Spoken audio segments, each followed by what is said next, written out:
Hey guys. Hey. So I'm here with a guest. I've got the amazing Sreeya with me today. Hello, hello. So we'll just get into it. We'll start with like how we know each other. Yeah. So I know Sreeya from my first job. So when I first came out of uni, I started working in accounts and I was doing like one half of the role and Sreeya was doing the other half of the role. And we sat across each other and like We just clicked. We just clicked, like got along, yeah, literally. helped each other out a lot of the time. Yeah. Had the same manager, so we'd be annoying the same manager most of the time. We used to sing a lot. Yeah. We had the radio on in the background in the office, and like whenever a tune came on, we'd always just be singing, and our manager would actually take the piss out of us for that. It's quite funny. I feel like, yeah, we just caused trouble in that office. Like, yeah, but we were fun though. We were fun. But yeah, we were the only two brown girls. Our names got mixed up all the time. Do we even look alike? Like, we were just like, guys, like this is racism. But yeah, it's because both of our names start with an S, and it's like Sabrina, Sreeya. Yeah, and we're both brown. And we're both brown. Really and truly, it's not that hard to be fair. So yeah, we worked together. We did two halves of the same role. And like, I feel like we were able to talk openly, like every struggle that we were going through, we'd be able to chat about anything that was like we were finding hard at work. And then we found out that we live close to each other as well. So ended up chilling together outside of work. And like, since I've left that job, how long has it been? Like 4 years, 4 years? 3 years. 2021? 22, something like that. So we're still cool. Like we've traveled together and like, yeah, I guess we trust each other. Yeah. So I think with that job as well, like it really helped. Like, so obviously, yeah, she was doing one half of the role. So she was working in accounts receivable. Yeah. For those people who know finance, she was working in accounts receivable. I was working in accounts payable. And then, yeah, we just got along. We clicked. And then we swapped roles at one point. So she became accounts payable and I became accounts receivable. Yeah. And I think a big help was that we both were able to help each other. Yeah, because we were both like doing the opposite role. So that kind of made us a bit stronger as well. So we were able to help each other and support each other when our manager wasn't able to, or like, no one else was able to. Yeah. Like we knew each other's roles, which is rare at work. Like everyone's got your own role at work, but to know someone else's role in and out, we were able to help each other like that. And then I think like I got to a point where I was like, sorry, I can't do this anymore. Like, get me out of here. Can't work in finance. Yeah. Can't do these spreadsheets. Yeah. Honestly. And we both kind of took two different perceptions of it. Like, we were both offered the same things. We both did a degree in economics. Then we both did this job. And then we were both offered to do exams. And, like, I knew from the get-go it wasn't for me. But Sreeya actually opened the door to that.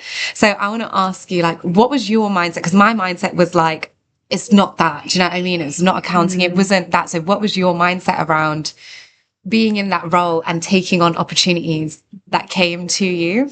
So I think like the biggest thing with that role was I was there just to take as many opportunities as I could, whether it be the social side of it or whether it be like the career path side of it, because like Sabrina said, so we both have a degree in economics and we have a love for economics, and in the future I would like an economics job and to go into that industry for a career. But right now I'm young, I'm quite good at finance. I did a placement year at uni, so I've got the experience in finance.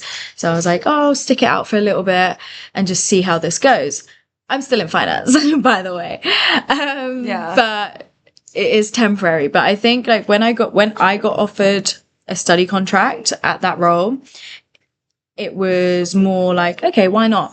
Like, why not? Like, why would I say no? Like, there wasn't an actual reasoning as to why I would say no. So I was like, if they're going to pay for it, if it's something for my development, it's something for like my like career progress. So I'll just do it. Since then, I have taken a break because working and studying at the same time is a lot. And for those of you who are out there doing that, like, well done, like, because it's so hard to be able to manage your time and balance a social life, work, and then studying again. I think especially coming out of university, you think, oh, I've got a degree, I don't need to do any other qualifications. But then when you start working, it's like you get offered loads of other qualifications that you didn't even know existed, that they're like, oh, this will be good for your career development. Yeah. So you just go, okay, yeah, cool. Why not? Well, let's do it. So I think that was more my mindset, in terms of, I'll just get everything I can under my belt so I'm in a better position.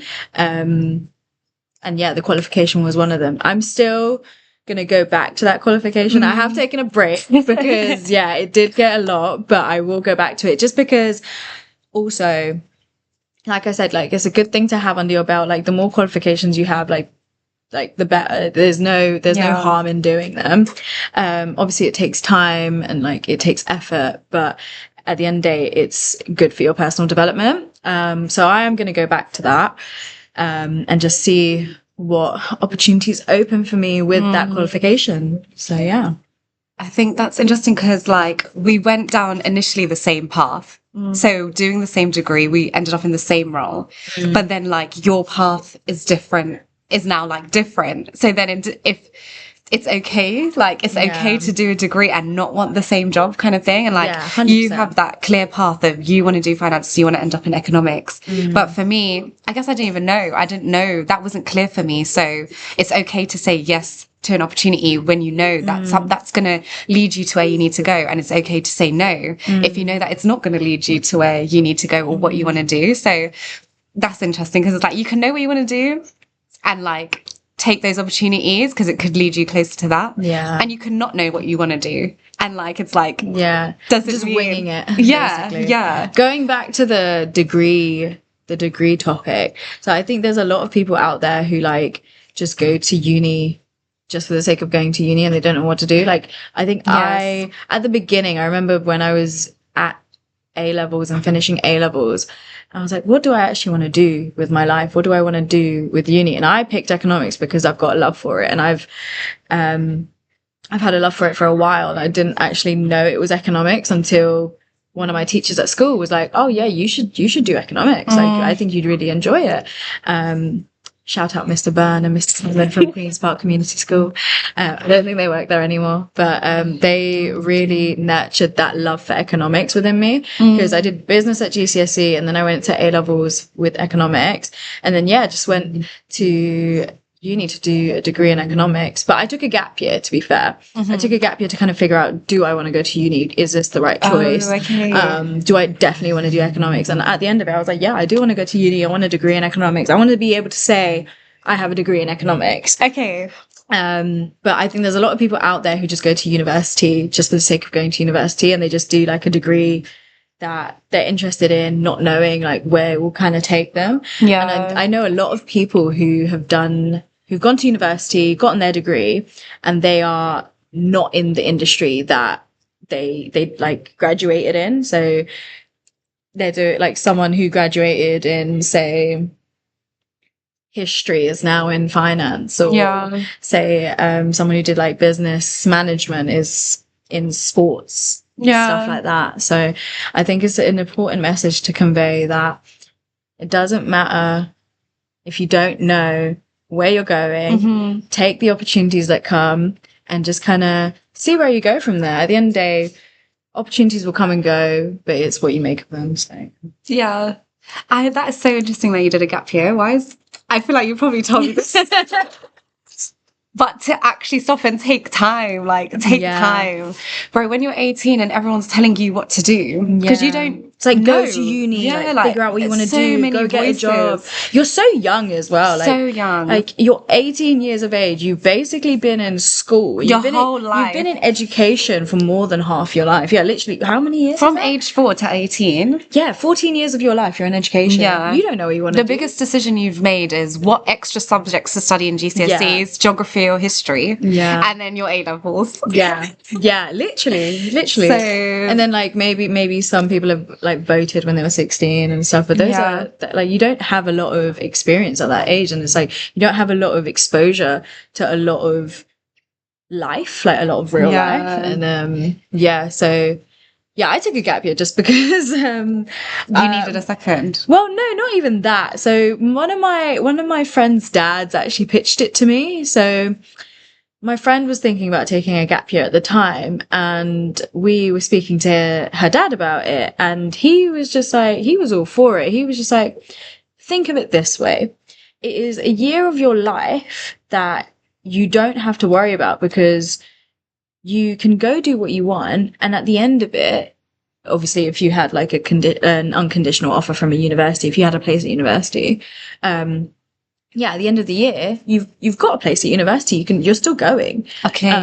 So it's like it's a year that you can just take for yourself, and it's a year for you to kind of rest, travel if you want to travel, make some extra money before you go to university, make of it what you will, kind of thing. So it's just kind of a free year, like literally a free year. So no regrets. No regrets. I loved my gap year. It was great. I wanted to do the gap year and go to Asia, but that didn't happen. But then I ended up going around Europe. I did Prague, I did Budapest, I went to Amsterdam, I went to Greece, I went to Spain, I went to so many places, and honestly it was such a good year. And I made a lot of money when I was working. So when I got into my first year, I actually had a bit of money so I could enjoy myself in the first year and have fun and just like live the uni life and the uni experience. So it was actually really good.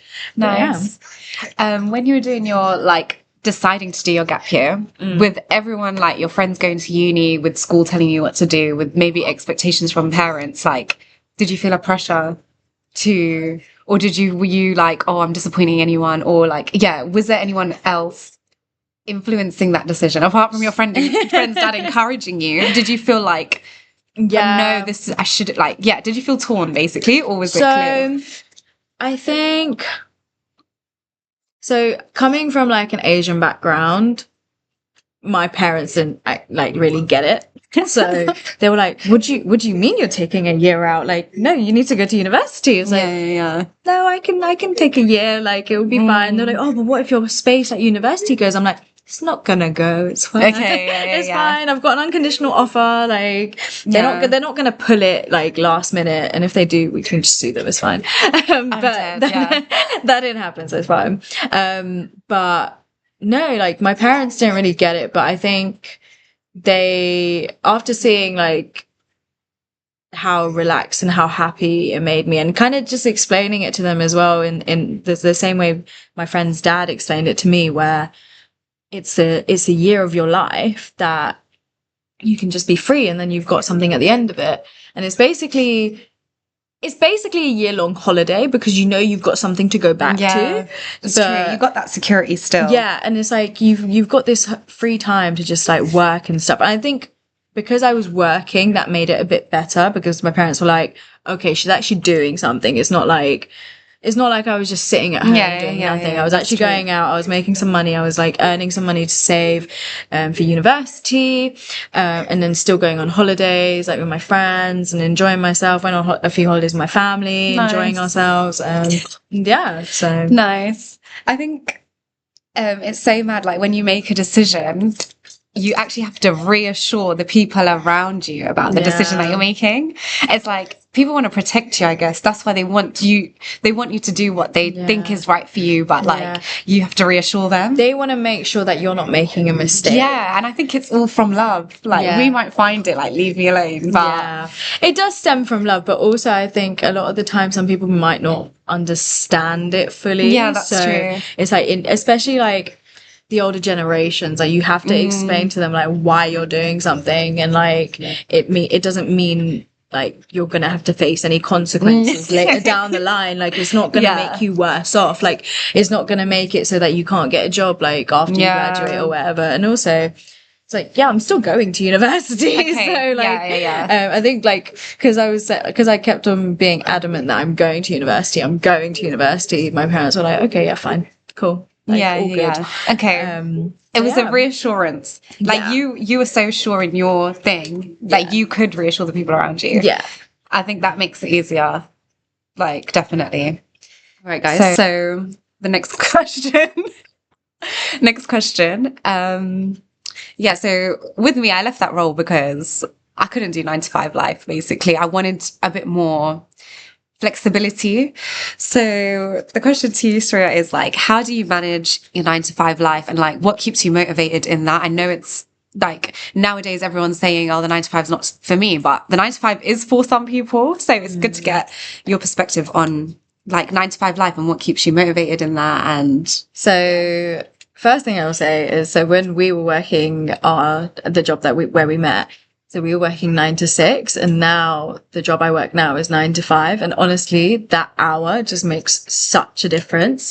Like I feel like I can do so much more with my time now, whereas the 9 to 6, I felt like I couldn't actually do a lot with my time. So like, to answer your question, like I think it is really difficult to try and balance your life with a 9 to 5 job, but like obviously everyone's kind of got to do it. You have to like even if it's not a 9 to 5, you've got to balance your life outside of work. So for me, I think it like depends on the kind of person you are. So obviously, like you said, like not 9 to 5 is not for everyone, but there are a lot of people out there who need a routine, who need like a schedule, who need like the week before they'll schedule out their days. If they know they're working 9 to 5 Monday, Tuesday, Wednesday, Thursday, and not working on Friday, then they'll be able to like plan their time better. yeah, For me, it's more like I'm quite an organized person, so I like to think like I've got quite good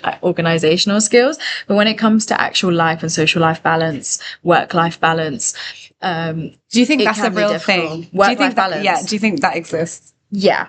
Okay. I think companies, especially after COVID, I think companies have really stepped up in making sure that people have a work-life balance. I agree.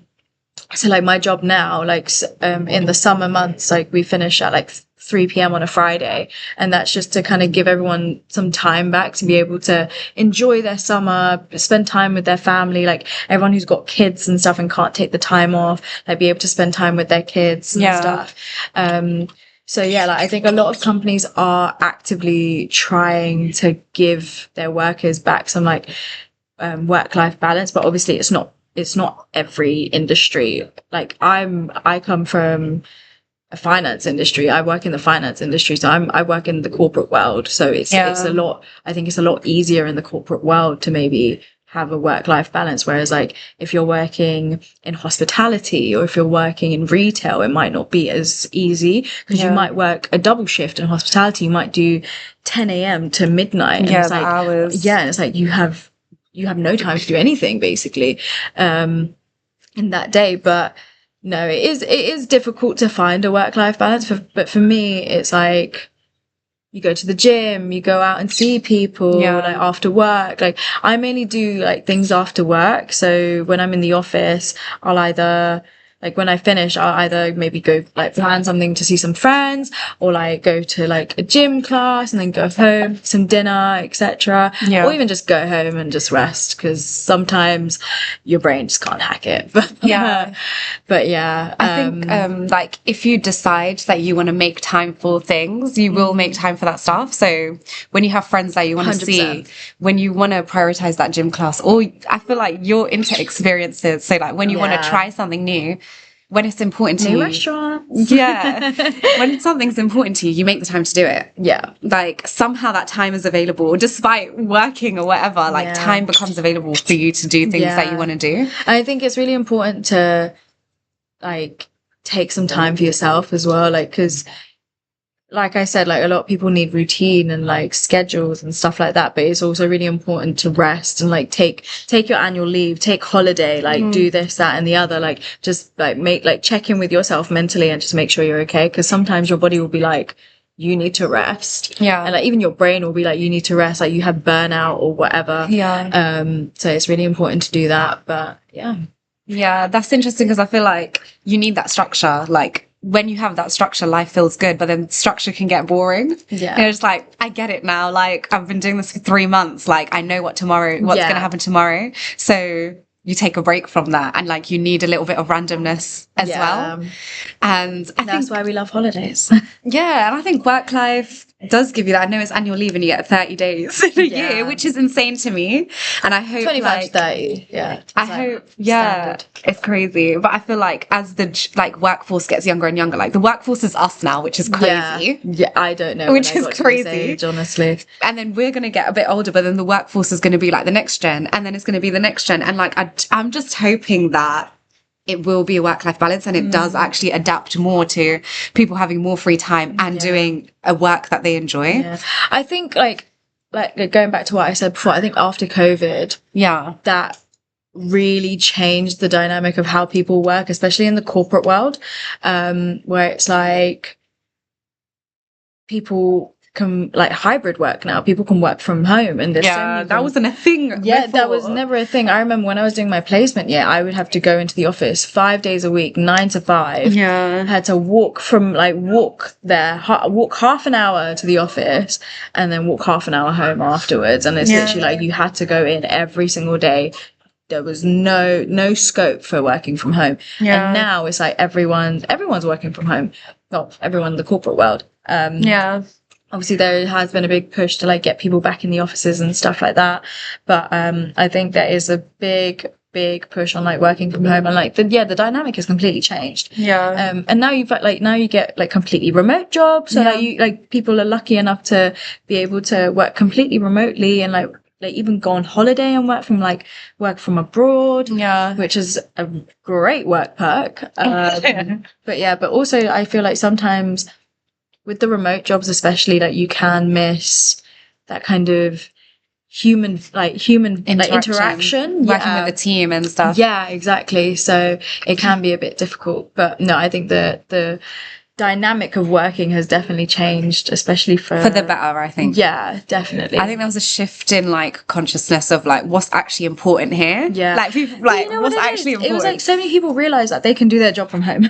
That's like, so true. You don't need to be in the office, and so many companies realize this as well, where it's like people can actually work from home. Like you can do your job from home. That wasn't even a thought before, which is crazy. Exactly.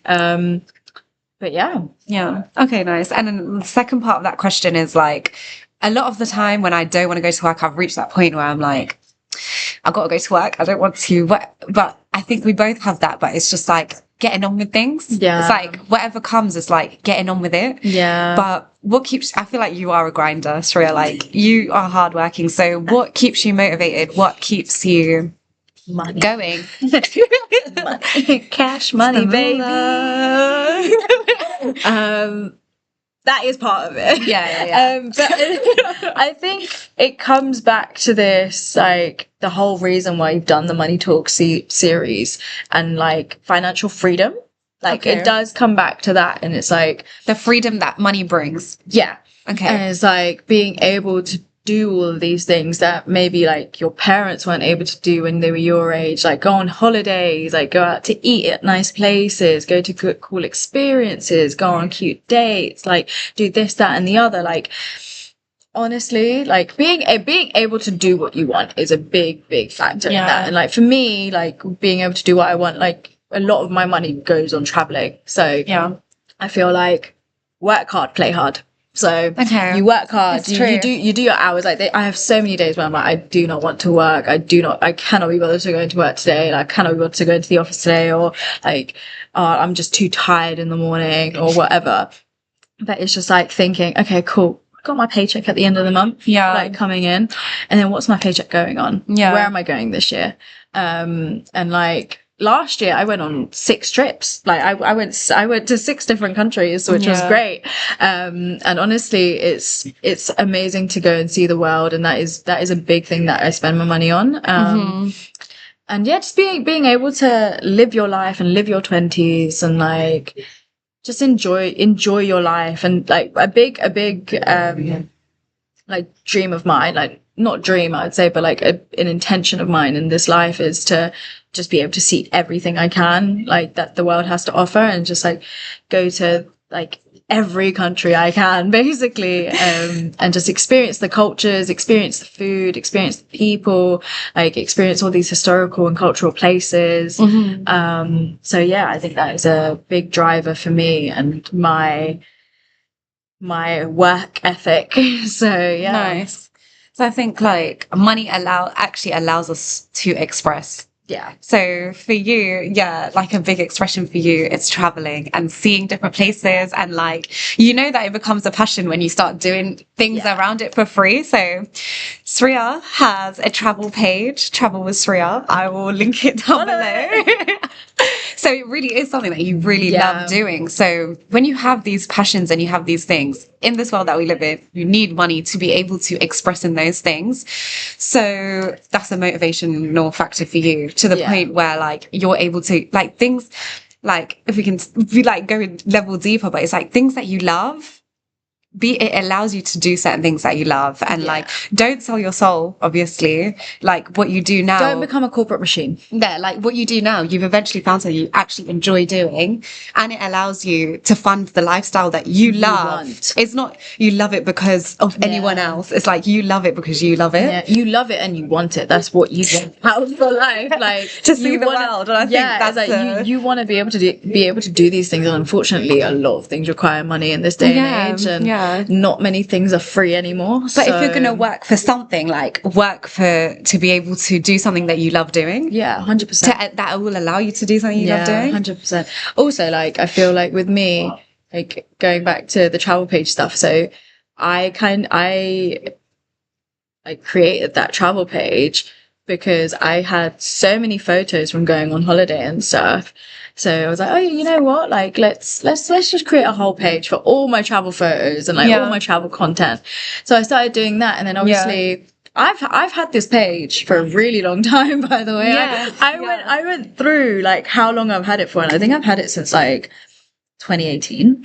So, that's mad, because it's not about the followers. It's not about anyone seeing it. I feel like this kind of industry as well, like the travel influencers and stuff, has become such a big thing now. And I think you've been doing it before. I was doing it way back when, but like going back to my point. But yeah, like I feel like because I've gone like on all these holidays and stuff, I've been able to create this page and share all this stuff. And like I get people messaging me, like I don't have a big following on this travel page, but like I get people messaging me being like, hey, I saw like you went to this country, like do you have any recommendations of like restaurants or like places to see, like what was really good? And even like people who are like have things booked, like say like the Atomium in Brussels, being like, oh, how did you get there? Like, is it really far away? Like, how much did you pay? And it's just being able to offer all this information, which is really nice. And it's like, don't get me wrong, traveling is a luxury, like it is a luxury in life, But ask me, do I know what that is? Do you know what I mean? You have to have the interest for it. This Atomium. Cool.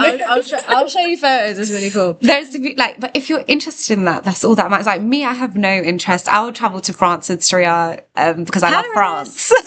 Because I love France. But outside of that, like I will go to the beach in Bournemouth. Do you know what I mean? But if you love doing something, then and you're able to do it, then that is such a blessing. And unfortunately, if you do have to suffer a 9-to-5 job, you're just gonna kind of have to do it for a little while. Obviously, like I'm not saying like 9-to-5 jobs are like the only way to make money. There's so many ways to make money nowadays, and there's so many ways to there's so many jobs to have that you wouldn't 20-30 years ago they weren't classified as a job. All these influencer jobs. God knows what the future's gonna look like. Yeah, honestly, like all these influencer jobs, like they weren't around in our parents' times. Like even like media roles and like all this stuff in like TV and stuff. Obviously, like however many years ago, TV wasn't a big concept, so like it's gotten bigger and bigger and bigger. And also like things like Netflix and Amazon and stuff coming out, those have created jobs, and like those are things that no one would have ever thought of. So it's like there are loads of different ways to obviously have an income coming in. And it doesn't always have to be the traditional way, no matter what anyone says. Obviously, at the end of the day, as long as you're working hard for it, as long as you've got a passion for it, and as long as you're willing to do the work, like I feel like that's the main thing that matters. So that's such a good point. And I think like where we like went separate routes with the same degree, you went into the account side and continue doing that and are really good at it, like have made your way up since our first job together. And I went down a separate route of more advisory roles, and like that's what I'm passionate about.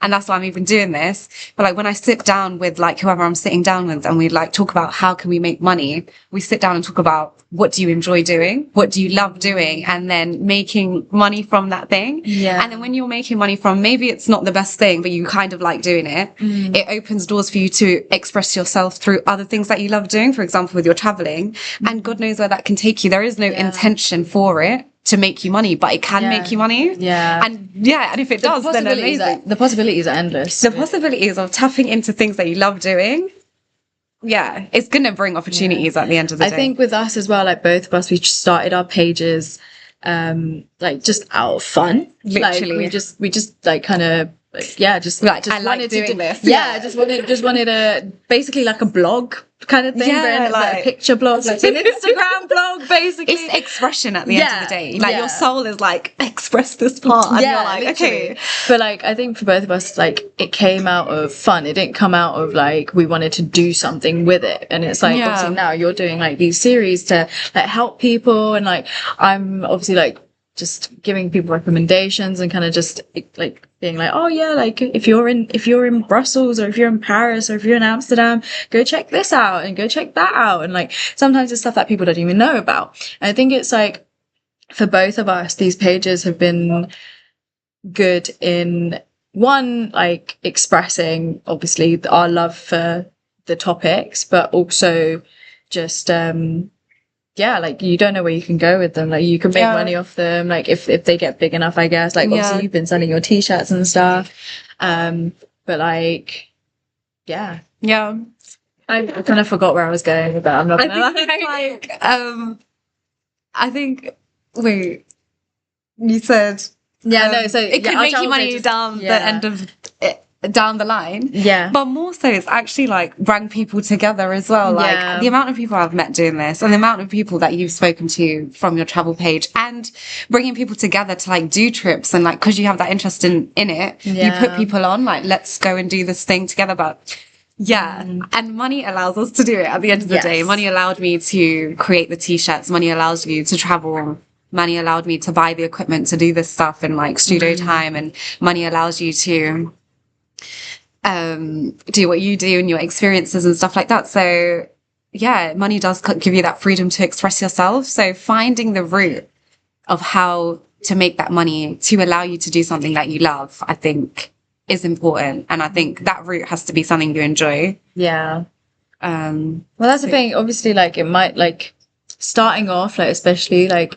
when you're younger, it might like you might have started off with something that you don't enjoy, but I think it's never too late to kind of figure out what you want to do with your life. And it's like it's trial and error. It is trial and error. And it's like obviously I don't want to be in finance for the rest of my life. Like I said before, like at the start of this series, at the start of this episode, I want to go into economics in the future. But I think a big like before, like when I graduated, I was like in my head, I was like, oh, I need to find a job in economics, otherwise I'm never gonna get my foot in the door. But then I took a step back, and like after we started working at our job and working in finance and accounts, I just kind of realized like actually I could do this for a little bit. I could work in finance for a little bit, just like earn some money, go traveling, go enjoy my life in the next, like in my 20s basically, and then I can go into economics. Like economics will always be there. Like I feel like a lot of people as well think that you can't change your career, but like don't get me wrong, it'll be difficult. Like it will definitely be difficult, but never say never. Like there's still possibilities of like going into different industries, checking it out, like seeing if like you like it. Obviously not everyone will give you a shot, but if it's something that you really want to try out, or something that you really want to do, then go for it. Do it. Doesn't matter if you were, I don't know, working in retail for half your life and now you want to go into marketing, or like if you were other way around, like if you were working in like sales and now you want to go be a yoga retreat teacher, or like, like, do you get what I mean? Like, don't like limit. Like your path is not set in stone. Like also don't limit your happiness. Like I think a lot of people do jobs that they're not happy with, and like they just see it as a job, they see it as a chore and all this stuff. But it's like, you need to find your own happiness working that job. You need to find a reason why you're working that job. Yeah, why are you doing it? Yeah, at the end of the reason, a big question for yourselves is, why am I doing this job? Like, do I even like it? Like, if you don't like it, then why are you still doing it? 100%. Like, please ask yourself that obviously question. Easier said than done. Like, I'm not saying just quit your job now if you don't like it. No. Yeah, don't do that. But just like question yourselves and like just ask yourself, like, okay, I'm not liking this job at the moment. Like, what do I think I would like? Like, what do I want to go into? Is there like another industry I want to go into? Do I want to just take a chill pill and maybe go back into an easier job? Like, and obviously there are no easy jobs, but like, that going off what you just said as well, I think don't underestimate like where passion can take you. You might not think that you've got the work experience and the life experience, whatever, but if you've got a passion for something, like, don't underestimate what that can do for you. It can do a lot. Like, a passion can do a lot for you. That was a good answer, Sreeya. Thank you. Thank you.